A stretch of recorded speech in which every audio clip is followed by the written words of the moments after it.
Welcome to the Bravo Outsider Special Vanderpump Unit.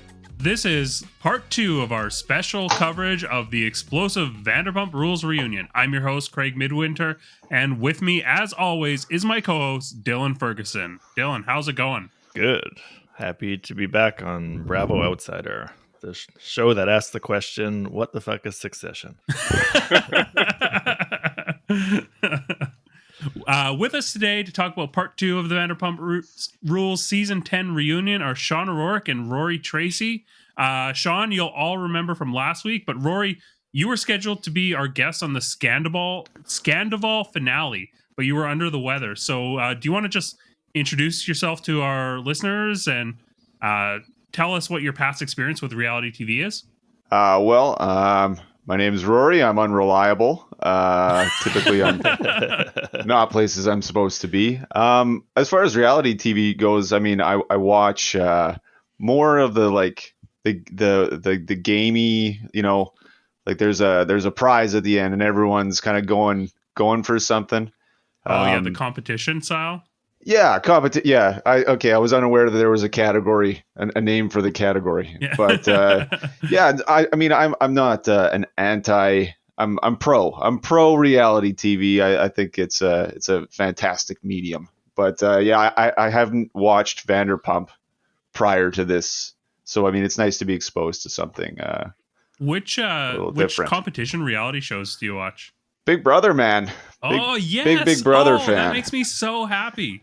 Yeah, okay. No, that show is great. I love the cutthroat nonsense. I love that people act like there's some there's some sort of like moral compass that people are supposed to follow. It's like I can't believe he did that to me. Yeah, believe it. I won't get I will get derailed a little bit talking about Big Brother. I'm an avid feed watcher of Big Brother, and I just think it's like a fantastic game. And I think there's a huge strategic element to it, but it's such a goofy presentation. Like you don't realize if you're just catching promos or clips how strategic of a social game it is. So pumped to have another Big Brother fan on the podcast. Right on. Sean, it's been a week since we last saw you. How's your week been? It's been good. I've been staying here about 2 million yards away from Dylan. I did take the week to catch up on the whole season 10 of Vanderpump, just so I could be I was going to say just so I could be really informed, but it's because I love the show now. And I'm working on that promotion from Bravo Outsider to Bravo Adjunct. So I think I'm almost there. Amazing. Friend of right now. He's a friend of. Yeah. So, Rory, do you want to just let us know what your first impression of all these characters were when you were first introduced to them? I mean, I felt like these are arguably some of the worst archetypes of humanity, I think, collected in one room. And I loved that. I don't want to I'm probably going to be jumping all over the place, but I loved that midway through, the host pointed out the hypocrisy of any of them being angry at Sandoval. Yeah, the whole thing is this eruption of hatred towards Sandoval and how could you possibly and this and that. And then he kind of stops at one point and is just like, you all do that, right? And it's sort of this I don't know about that, So I think first impressions are these I think is the impression of most sort of Hollywood human beings that you get, right? That they're these sort of depraved, morally bankrupt, that they don't seem to have a conscious thought about anyone outside of the world other than themselves. It's fun to watch because you're when you compare yourself, you're like, I'm a great human. By the end of it, I'm like, I'm a great person. I'm not so bad after all. I care about people. But this is the type of metal that the Hollywood magnet attracts. Yeah, That should be the tagline of the show, I think. Sean, do you want to lead us off with any highlights that you had from this part 2 of the reunion? Yeah. I was hoping for more Raquel, so it's sort of a low light to lead off. I know they have to like stretch it out, and I'm sure part 3 is going to be like real juicy. I really, really liked. So I'm going to say the alley section was probably my favorite, even though for how small it was. Yeah. As I've become like, I think it's no secret I'm incredibly fascinated by James, and the more I watch, like the more I just get sucked into his whole tragic arc. But I really, really liked having Allie on there. Yeah, I'm a Jamesiac. My favorite parts of that, even for how short it is, are when Andy like pretty pointedly asks Allie, like, "So you saw Vanderpump Rules and you wanted to be with James?" Yeah.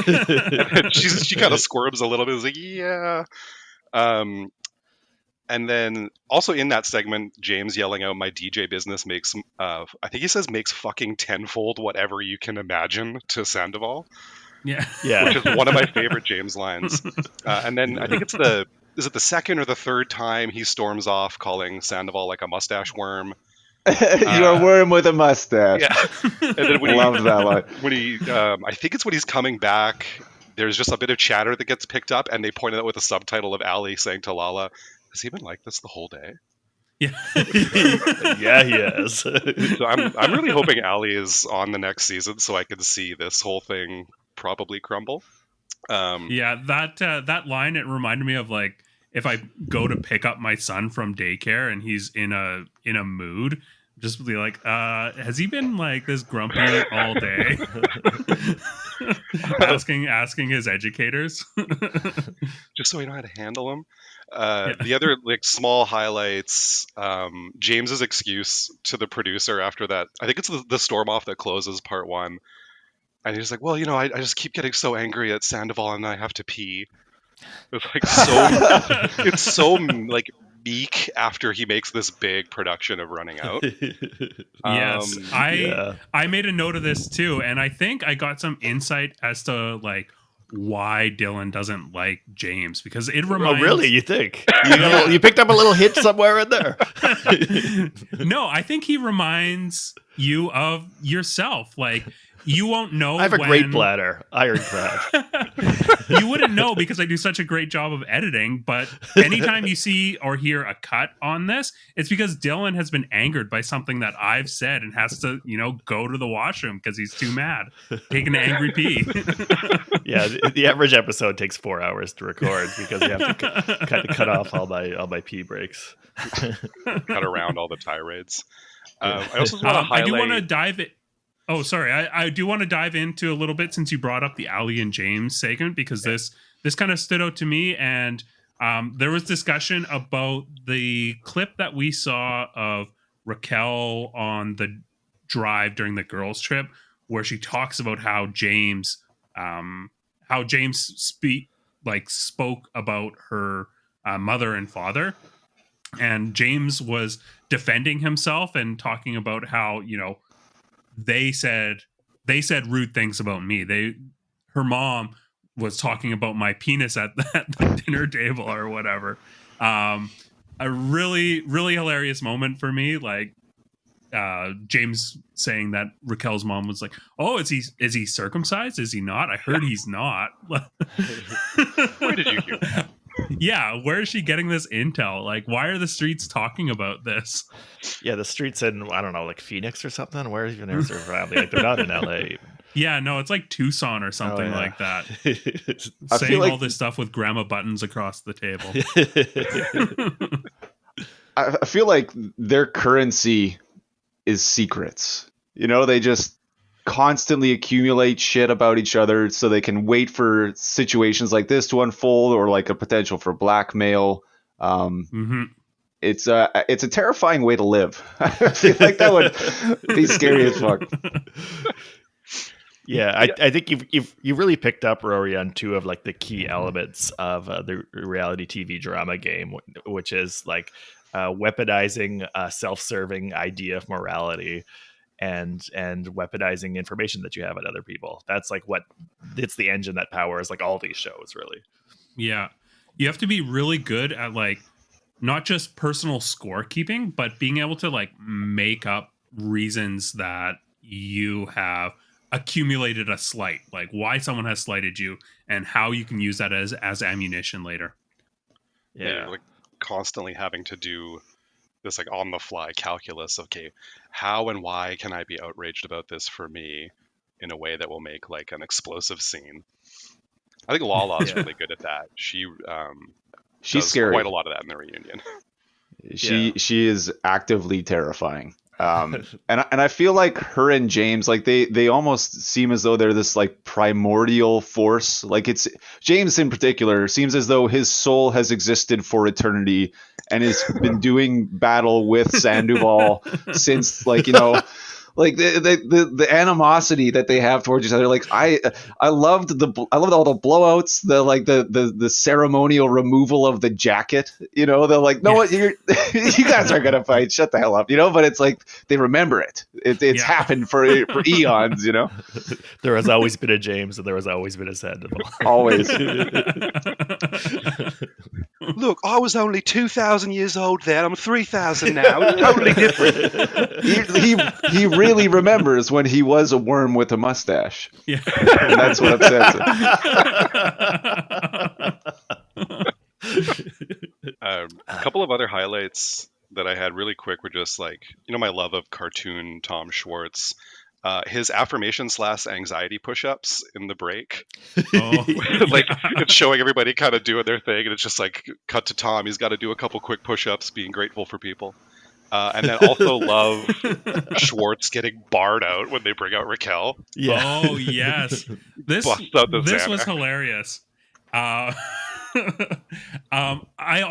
We didn't see a lot of Tom Schwartz. I thought that this was really hilarious, and in part 1 of the reunion, we saw his like puppy dog act, the goofiness, and not really work the same way that it typically does to get, you know, have people let their guards down. So that's sorry to interject here. That usually works for him because I have no context prior to this, but it's been working for a decade. Yeah, it seems like the most obvious, pathetic. Like, you know, the two of them, him and Sandoval. It's like, does this work for you guys normally? Because it's bullshit. Usually it's in a more sympathetic light. Like they're usually not being grilled by the entire rest of the cast. But yeah, it does work surprisingly well for him over and over again, actually.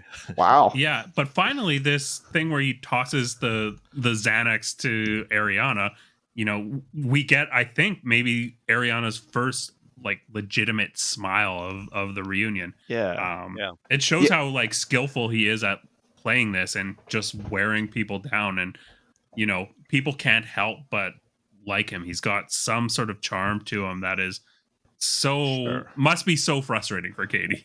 It also shows how like those friendships don't really just like dissolve overnight. Like they've been dipped in acid, like as much as people like want them to or want to act like they do. It's like, you know, like Ariana just forgets for a second. It's just like, oh, this is my buddy who's been my buddy for ages. Like, and then before remembering, like, oh yeah, right, I have to pretend I hate him now, or maybe not pretend, but you know what I mean. Like, you don't like those bonds don't really just dissolve overnight. You just kind of tell yourself that they have, and then you have to enforce it. It's like you have to actively enforce not being friends with somebody who you have been friends with for ages.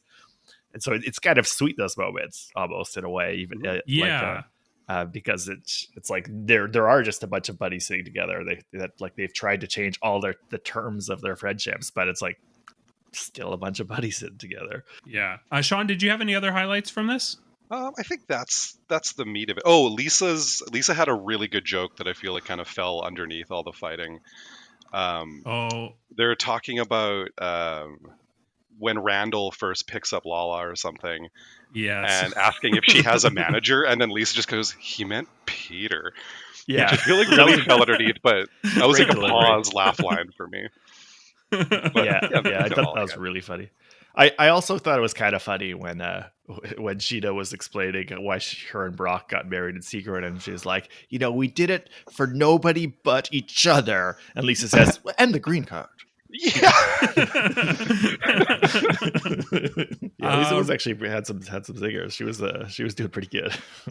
I enjoyed when she was like, when Lisa was like, look, if I stay business partners with Sandoval, that's not going to affect us, right? And hands over to Katie, and her just the bombastic side eye, like, you know, that like this the she agreed verbally, but it was very clear she is Ariana, yeah.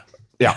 Sorry. Yeah, their names are very, other than Sandoval, tough to keep straight in the old noggin. Takes a couple episodes.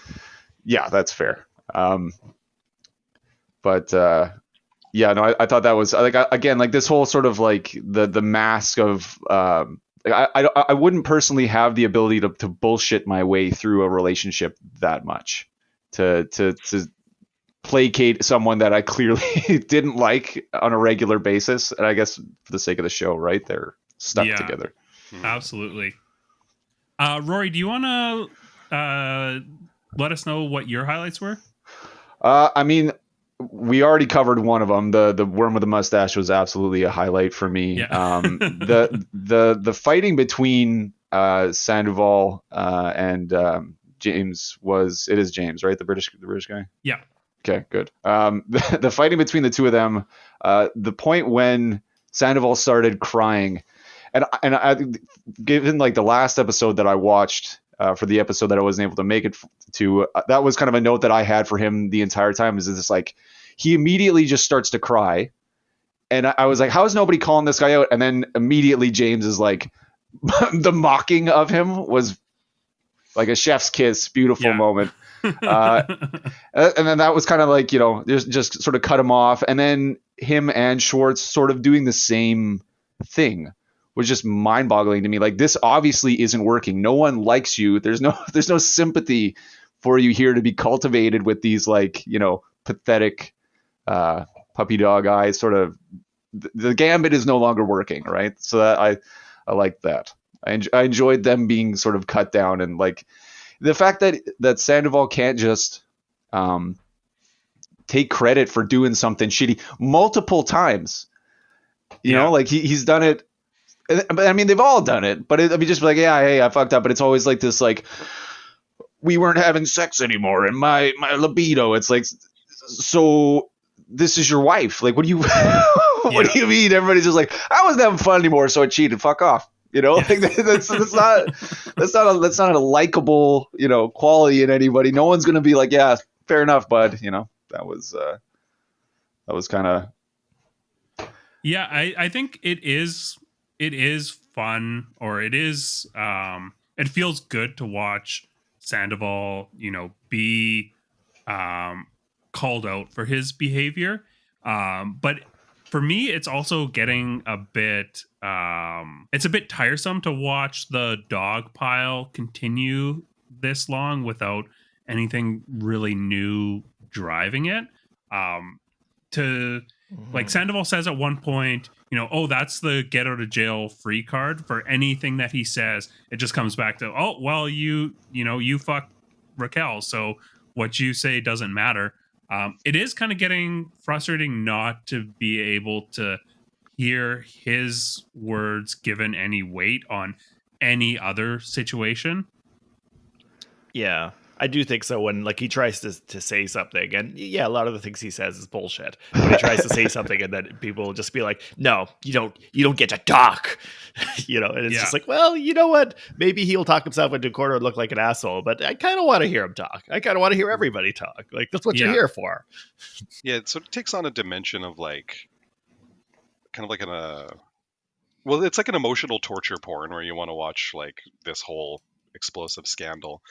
But the way that with the dog pile, especially James and Lala, like anytime anything happens, just going like 0 to 60 right away, it almost gives it the air of like a martyrdom for Sandoval, which it shouldn't be, because, you know, he's clearly in the wrong here. But with all of like every not being able to get a word out, and with everybody piling on, it almost like cultivates a sort of backward sympathy for him.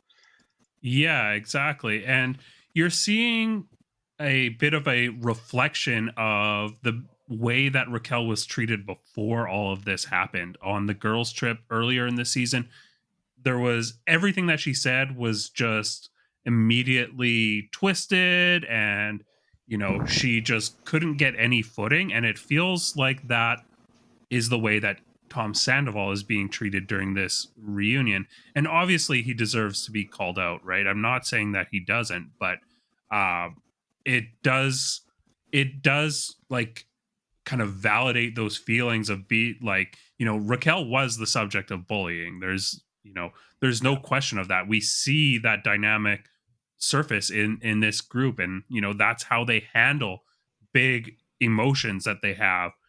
That's how Katie handled it in on the girls trip, and that's how the whole cast is handling it now.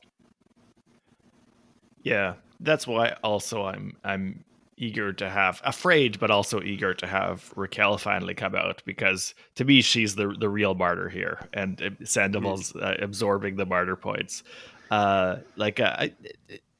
Sandoval's obviously going through a really tough time as well. Nothing compared to what Ariana's going through. She's the one who's really got the biggest pain here, as we've mentioned before. But Sandoval can. I mean, he's taking the brunt of his own actions, and he can take it. I think he's like a veteran of this. He's been doing this for ages.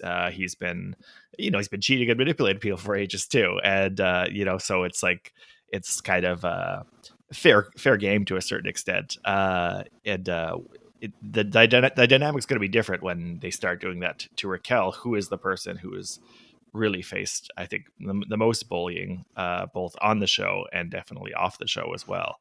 And that's where I think I would hope that the pit bulls are going to look a little bit worse attacking her, because she's less able to deal with those kind of things, and like it's just like younger and is less experienced in this format, and just didn't do anything as wrong as Sandoval did. But my feelings on that matter. I'm the GM of Team Raquel, so which is why I was also kind of a little bit frustrated. Like, we're just gonna have her for the final third of 3 episodes. Oh man, like that. Maybe it isn't even that interesting if they put it all in the final third. But we'll see, I guess. Yeah, well, the third episode is supposed to be like a supersized episode, so it's longer than the normal duration. I'm not sure how much longer, but it's a larger reunion segment. So hopefully we will be seeing like a lot of Raquel, but it's also kind of merciful of them to do this, because I feel like she shouldn't be subjected to the amount of the same sort of hatred that Tom Sandoval is being subjected to. But in a lot of cases, we're seeing her be subjected to more than he is. Mm-hmm. So to give her just have her on this last segment, once people are tired of seeing the pylon on Tom, I feel like that is a little bit merciful. But I'm very excited to see her come out. And one of the things that you brought up on a previous episode, Dylan, was how brave Raquel actually is to go headfirst into situations where that are going to turn out badly for her. This is exactly that same situation. She's going to go headfirst into the lion's den on this reunion and be subjected to this hatred and this attack. And obviously she says that she is nervous, but it's a really brave thing to do. She doesn't have to. She can just peace out. I'm not going to be on the show anymore. But she's going to go and face the music. Some are calling her the bravest person who ever lived. I mean, but you know what? It is because we've seen Raquel try to deal with confrontation in past episodes, and she's bad at it. She's so bad at dealing with confrontation. Like, we see her do the one-on-one with Andy, and she's doing pretty good. Like, she's holding her own. She's pretty coherent. She's saying her lines pretty well and stuff. But that's like a very easy softball situation. Andy's like really making her feel comfortable and stuff. It's going to be really different when people are staring down at her and shouting at her, because we've seen on the show when that happens, she loses the ability to talk. Yeah. So it might be a little painful to watch when if she freezes up. in the headlights again, which she probably will, because she's just like, as we discussed before, she's actually not as good at being a reality TV person as these other people. She when the heat gets turned up, she just kind of she freezes out a little bit. Like she's not as gifted a performer as somebody like Lala or James or anyone else who's sitting on there right now, who's like, when the heat goes up, they like go into high gear and can match it. Yeah, she's good at like being involved in the like catalyzing situations for all the drama, but not in the blowout arguments. Gets, like you say, caught in the galaxy light. Yeah. Yeah, I think like she is a compelling person to watch, both when you're feeling sympathetic to her being the subject of bullying, or when you're angry and want to hate her. So I do think that she is a good reality TV person, but she's not as skilled as the others at navigating the situations. So yeah, I wouldn't say that she's not as good as the others. I would say she's just not as skilled. Yeah, I'm not really sure what the distinction is, but sure. Well, I think that there are personalities that, they are compelling to watch on TV. They end up making things happen. They are really good at finding themselves in trouble, or being a true victim, or pretending or feeling like they're victimized. And there's people that are just kind of naturally good guys or naturally bad guy, or like oscillate between them, but they aren't as skilled at actually like navigating conflict. And that can be an asset on reality TV. Like we're seeing that be really compelling for Raquel. So yeah, I do think in that respect, she is a good reality TV person, but she's not as skilled at navigating the conflict as the others are. So she doesn't have that ability to keep score mentally and rack up the ammunition to build an arsenal like Margaret on New Jersey. Yeah. I mean, I think her best quality, I think, is that she seems surprisingly game, even if she's not always skillful in the situations. Like I mentioned before, like if Sheena says, like, go talk to Katie and tell her she can't swim in the good pool, she'll be like, okay. Yeah. Like most people would be like, no. And even Sheena was like, I didn't expect you to do it. Like, but she's surprisingly game. So then she and then this is what happens. But to put it into GM terms for you, Dylan, she's got like a lot of raw talent, a lot of upside. Just needs to see if the coachability is there. Yeah. Yeah. She's willing to get into the corners. She's really willing to go for those tough pucks, get in front of the net. Yeah. Dylan, what were your highlights from this?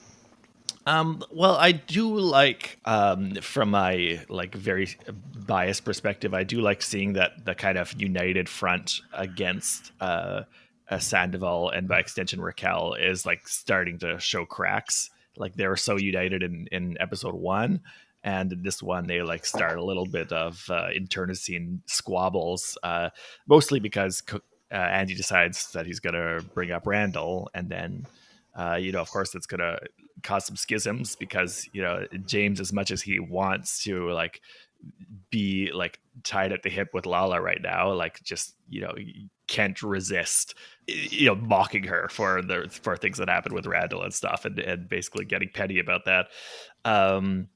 It was good that we got to see Lala talk about it a little bit, because it's like it's good to keep that in mind. I think that she's gone through some real shit lately with that guy, and it is awesome that like she's managed to quit drinking for like I think more than a year now, like something that said 4 years. 4 years. Wow. Yeah. Okay. Right. Which is like. Yeah, which is something that James Kennedy's only ever going to continuously pretend to do every 3 months. But I was saying last time that when like Lala was in her full-on attack mode, I was like just couldn't have any sympathy for her left. I was just getting so tired with it. But in this episode, you start to kind of see you see that humanity and the pain that she's gone through again, and then I start to realize, oh yeah, that's why I kind of like her too. Like she goes really hard, but she's also like I think she also feels like she has to at a certain extent, because she's going through some shit too. Yeah, So Lisa Vanderpump put on her like producer's helmet during this segment too, when Lala was trying to compose herself and like not want to show any sort of vulnerability. And Lisa says, "No, I don't want to. Like, we don't want to see you angry all the time. We want to see this emotion come out."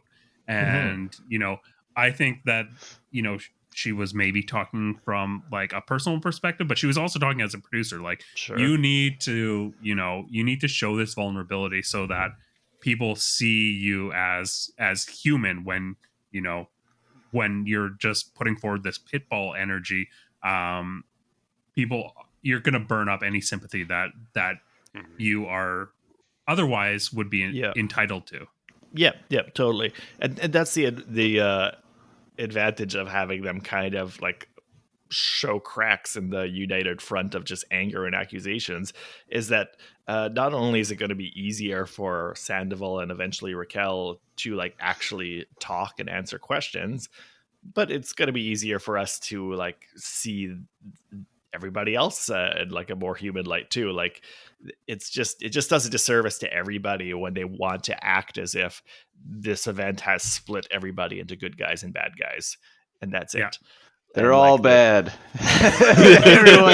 everyone's bad. They are all bad, but they're also like all complex human beings, like all of us, and we're better off when we get to see them from multiple angles, and that's the real disaster as a viewer, as just like a content hog watching Vanderpump Rules of this. The way they've treated the Sandoval is how they've tried to turn it into a flattening game where it's just like, okay, now it's black and white. Now there's good guys and bad guys. And the way when they try to enforce that so hard, Katie and Ariana and James and Lala, when they try to enforce so hard that view of it and will refuse to allow any coloring, any nuance, any shade to that, just immediately start shouting the minute somebody says like but also and what about or whatever.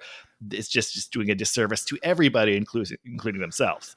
Well, I think that too,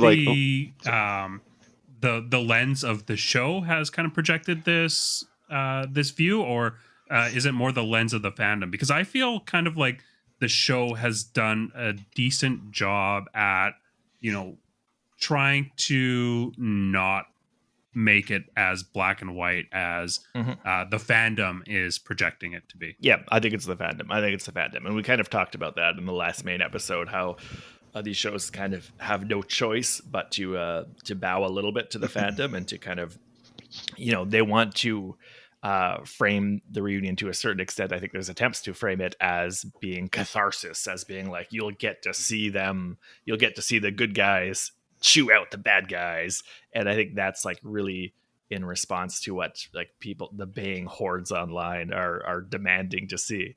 And I think the show has handled it pretty well, but I think a lot of the fandom, which I try not to engage with too much because it makes me angry, but it's it's a job. That's really the way that they have framed it pretty insistently, and I think there is kind of the reunions may be helping to break up that single perspective a little bit, but it is unfortunate for all of them, including the people who want to be seen as the good guys, and it'll be interesting to see how they keep that up when Raquel is out there too, because at this point I just feel like they want to try Raquel for all of their sins at this point. They're turning her into Joan of Arc. They think if they could just get her like tied to the pyre and set her on fire, then like not only will she be expunged from their lives, but they'll be able to scour all the guilt from their souls, all the negative shit that they've done, that they feel bad about, that they've been attacked for over the years, that'll somehow all be burnt away if they could just like pin her down and make her like the scapegoat for everything that's happened. Yeah, absolutely. I think there's one thing that narrative reality TV shows, or Bravo reality TV shows in general, are kind of a symptom of them, is that the fan base is constantly this hive mind that is trying to find equilibrium and peace, and there's always people calling out for villains to be removed from the shows. But that's what makes these shows interesting, or that's a big piece of what makes these shows interesting. That's a huge source of conflict. And watching people turn into villains and then turn back into heroes is really engaging. But I think there's this human need to, we want heroes and we want to see people triumph, and we don't like seeing villains get redemption arcs as much. We don't want to see them have the opportunity even for that. So you do see the fandom call out for people to be removed from a show. But yeah, I also get frustrated when I see people calling out for various housewives to be removed from the show when they have been the source of making things happen for, seasons upon seasons upon seasons. Keep everybody in the show. Like, I want the messiness and I want the nuance of all of that, like these interlocking petty arguments. I think that's much more interesting to me than like the good guy, bad guy, just heels and faces thing.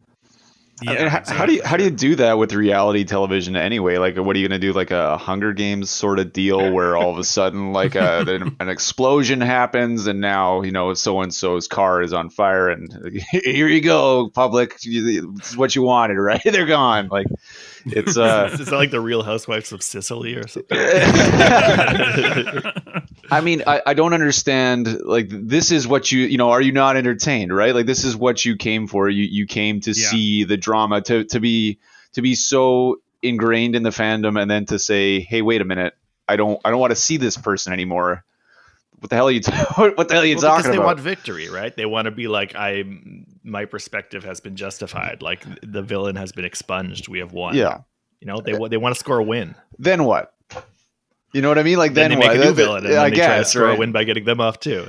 Yeah, I think people don't recognize the cyclical nature of things like this, right? And it's like, just enjoy it for what it is. And I don't know. I mean, I guess for a casual watcher of things like this was sort of what I expected. But at the same time, going back to what you were saying earlier, Craig, like you want to see some dynamic, right? Like, especially for a long drawn out episode like this, to see sort of the same thing happening over and over and over again. It would have been nice to, see a breakdown in some of the armor from people like Lala, who are very much outwardly aggressive for the entire duration of the episode, right? It's like, let's, anger is a secondary emotion, right? Let's see something else coming out from you. Like, why, I don't know. And you know what? I have to give some credit to Lisa Vanderpump here. I think that she has been doing a good job of, whenever Tom Sandoval has a point that needs to be raised, she realizes that it's not going to come across when he says it. So she has to kind of parrot it. So she, we've seen her say to Lala, you can be kind of aggressive. Because that's something that Tom Sandoval has been saying over the course of this reunion. She wants to bring that up. She has to use her platform to give a voice to the voiceless, and the voiceless in this case is Tom Sandoval. Silenced. We can hear him crying though. He does make sound. I thought Dylan, it was. What other highlights do you have? I think we basically covered it, really. It was kind of interesting to see like Sandoval's frustration that he wanted like a one-on-one with Raquel away from the cameras, and that they just weren't giving it to him, and then showed us footage of them not giving it to him. It was kind of fun. Yeah, that whole argument with Patrick was really good. I just want to be off camera. That's fine. Go do it alone. Yeah. Okay. So I was surprised that no one has brought up the Boris and Natasha scenes until now, between Tom Sandoval and Raquel dressed all in black. God Sandoval. Yeah. Raquel was wearing a kind of cutesy yin yang pattern. I think there was some sort of white going on there. Okay. Yeah. So I thought that Evanescence. I thought that this was a really interesting scene. Tom Sandoval is very much wanting to get some time to talk to Raquel off camera, and he's trying everything in his power to make that happen without saying, I want to talk to Raquel off camera, until Patrick is finally like, you're saying you want to talk off camera, and Raquel's like, yeah, that would be great. But this was because of the fiasco with him and Schwartz and having none of their dates line up for anything. It was obvious they didn't prepare for shit, right? And now he's in my mind anyway, that's what I thought was he was freaking out and needs to have this like off-camera discussion to make sure he doesn't look like a dipshit again, right?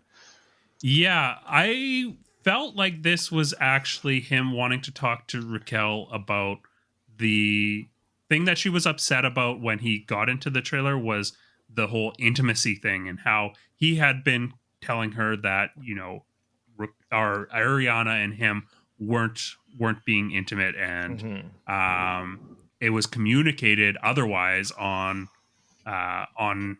during the reunion, and she was upset about that.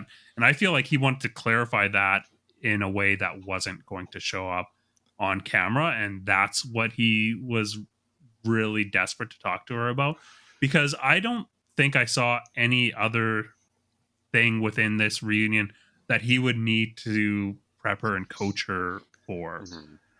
I mean, even in the one-on-one with Andy, like Raquel does flat out say, like, yeah, we prepared. Like, Andy asks her, I think, a direct question. She's like, yeah, we've been talking and preparing for this. So yeah, which is similar to like you said, Craig, when the producer is saying, like, do you mean you want to talk alone? And Raquel's like, yeah, like she just doesn't. She's not being as strategic as Sandoval, who tries to avoid saying the key terms that might look bad. Like he's like always thinking about like what to avoid saying, and Raquel just doesn't have that kind of level of strategy where she's just kind of straight up saying it. I mean, what difference does it make, though? Like, legally, I need a break. Like, these are my rights. I legally need a break. It's like, well, yeah, you can go and have a break and you can eat your lunch off camera. Yeah. But if you're talking to someone, we're filming.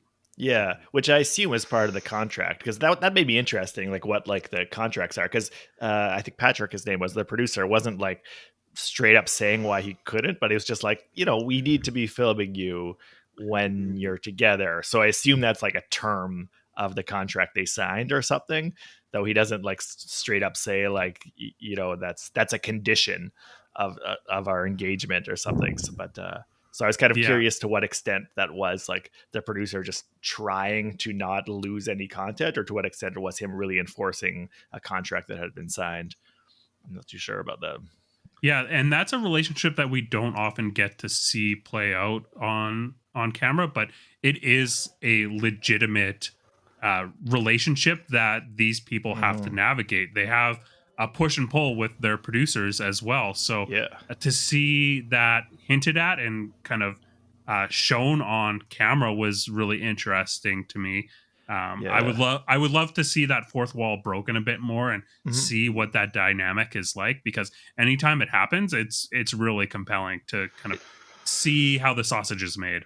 It is a really interesting glimpse. That often interests me too, just because, these cast members are obviously becoming friends with the producers too, because they're working with the same producers again and again and again. So these people know each other. So it would be interesting to me to see like more of that dynamic and how they kind of try to influence the producers using their friendship to try to like set up certain scenes they want or whatever. Because I'm sure there's a lot of that going on behind the scenes too, of just like, befriending a guy who you've worked with for a few years, and then being like, okay, you know what, this is how I think that we should stage this sequence here. Like, I think you should focus on this thing and stuff. And that like that dynamic between cast members and producers developed over working together for a long period is something that I think would be really cool to see more of. Yeah, I would watch you a get whole to show that like if yeah, they you made get to see a their Vanderpump like style show about the producers. Absolutely. All the time. I love that you get to see kind of their foresight when this happens. We saw on an episode of Real Housewives of Atlanta a couple weeks ago where Candy and Todd were having a tasting at one of their restaurants, and the producer Eric comes out and is like, "Are we really not going to talk about the elephant in the room here?" And that just shows like the foresight of an experienced producer, knowing to get this on camera because it might play a role in the story of the season. And it turns out his intuition was right, because that is something that is affecting Marlo on Real Housewives of Atlanta to a great degree. And we're seeing conflict. And I'm not going to like blow my wad talking about Real Housewives of Atlanta, because we'll talk about that tomorrow with Ben Walker. Make sure you tune into that. But it is interesting when we see the skill that these producers have as storytellers, which is something that we've talked about on previous episodes, is vastly underrated. These people are storytellers and they need to be looked at as such. I mean, sometimes you find yourself forgetting that you are witnessing the Truman Show, right? Like nothing here isn't cultivated and picked apart. And I mean, even in like just something as simple as an editing context down the road, right? But I think so much more than that. Like every producer's got like a there's an idea. There's subtext to everything going on. There's like an idea that's been talked about, storyboarded or whatever, right? Like, and I think you're right. It would be super interesting to see how on a show like this that comes about. Yeah, and I think that there's a lot of arts where arts in general has a habit of developing like practices and theories and methods, and I'm sure that reality TV is no different than that. It is a much younger art form than a lot of other art forms, but I am really curious as to what sort of schools of thought are evolving, and what sort of approaches are evolving, and the tradecraft involved in that. So yes, I would agree. I would 100% watch a show that revolves around a production team that is producing another reality show.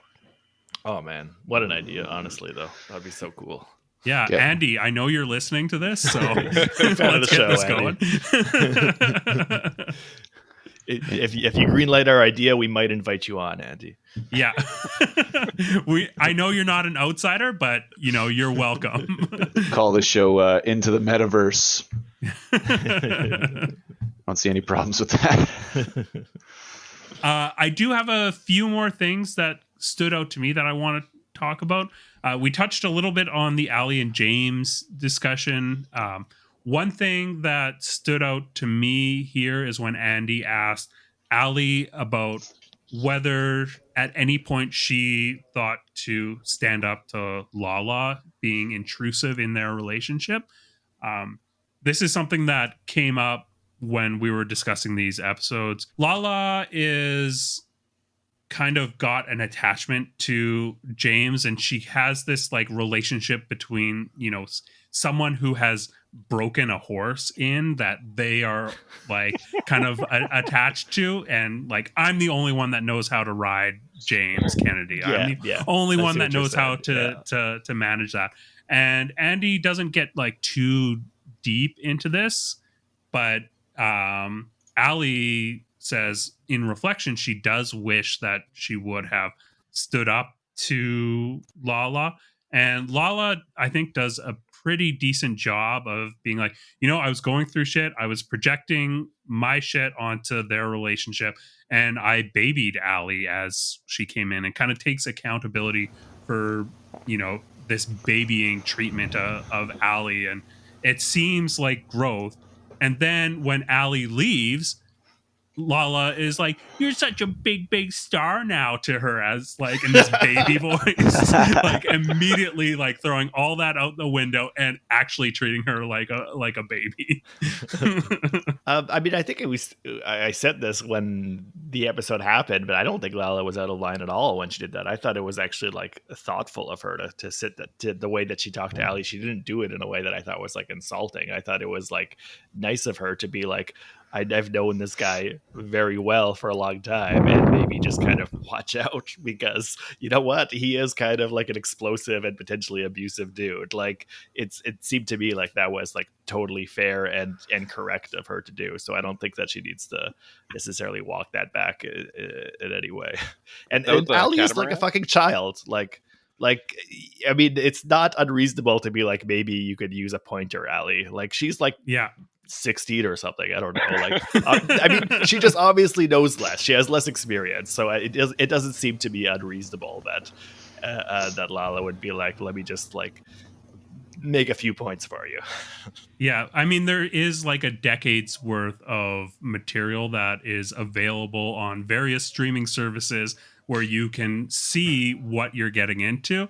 So, as Andy pointed out, right? Like, Yeah. you have seen the show, so yeah.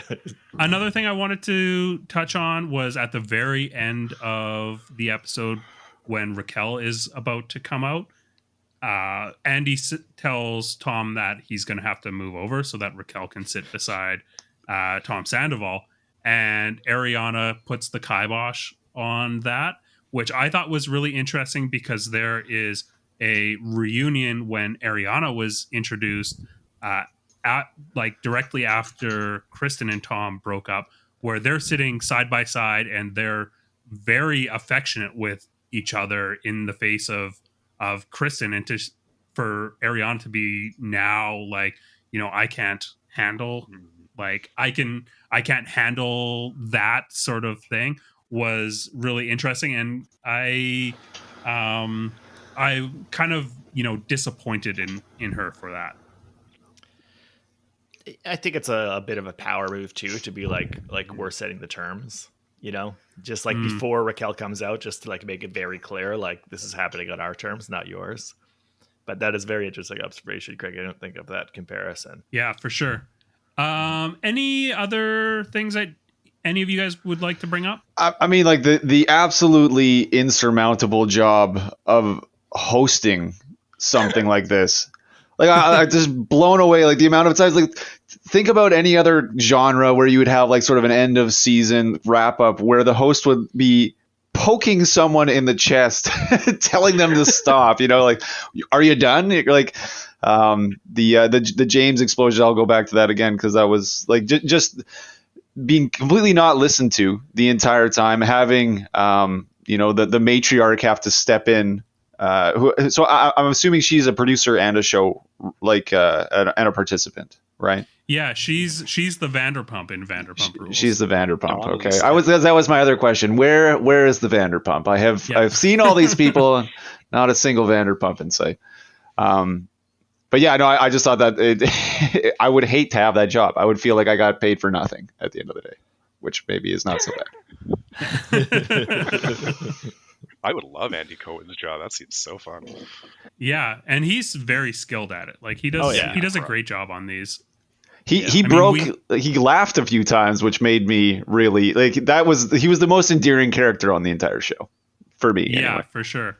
Yeah, he gets to be like that audience stand-in, right? Yeah, he does a really good job of asking the questions everybody wants to hear, even if they would sound insulting otherwise, and being like, because I need to hear your perspective, because this is because I'm giving you a platform that I'm asking you that. Like he's so good at playing off that, like I'm on everybody's side actually at the same time kind of thing. That's very true. And when he doesn't even want it to come out of his mouth, he'll find a tweet that says it, that he can put the words in someone else's mouth. Exactly. Yeah, or just like rehashing something that somebody else said on the show at one point and be like, oh, is that true? Would you agree with that? Yeah. I feel like I can learn a lot from him. I'm going to try to employ some of these techniques in my real, if like I don't want to say, listen, Twitter. I was reading on Twitter that in years smart. There will be like a whole philosophy surrounding Andy Cohen's approach to conflict and life in general. Well, I mean, maybe we could use this whole shows like this as well, but as kind of like a window into what's going to happen when inevitably the failure of Google Glasses becomes a reality, right? And we can all just play back our entire lives and be like, no. Hold on, I got this, and you become, you are both Truman and the producers of the show for yourself, right? And then, I mean, I guess with AI though, you can just edit it. Nothing's real anymore, I guess. Well, thank you for taking us down the darkest timeline. That's where I live. Awesome. Thank you guys so much for joining us. Rory, do you want to let us know where everyone can find you? On Instagram at skin.and.bones.tattoo. Because Instagram. You said tattoo there. I was a little bit worried. Yeah, no longer a comedian, although I do get periodically dragged into things like this that I'm totally unprepared for. So thank you very much for having me. But other than that, Iron Lotus Tattoos in Winnipeg, Manitoba. If you're down there and you want to come get a little, a bygone symbol of some sort of business that no longer exists, I'll plaster that on you. Did you do Craig's fullback Teresa Giudice tattoo? I am in the market for just the words "Raquel did nothing wrong" in Gothic script. Let's do it. I'm here for it all day. Yeah, I still I'm going to be doing a sheet of flash in the style of American traditional for the show. So looking forward to that. Yeah, absolutely. Sean, where can people find you? You can find me catching up on every season of Vanderpump Rules in my living room. I'm diving in and doing all 10. Sean's haircut everywhere. Awesome. And Dylan, yourself? Dylan Ferguson. You can find me on Substack movie stuff. So we'll be back next week to cover part 3 of the reunion. We'll also have a regular episode tomorrow with Ben Walker, where we're going to talk about Real Housewives of Atlanta and the Real Housewives of New Jersey reunion. We're in the process of revamping our website. It's bravooutsider.com. Some of the links might be broken, but you can find our stuff there. You can find us wherever you listen to podcasts. We're also on YouTube. Follow us on Instagram at Bravo Outsider. Follow us on Twitter at Bravo_outsider. We're on TikTok at Bravo Outsider. Until tomorrow, keep on pumping. Nasty. Is that your normal outro? That's great.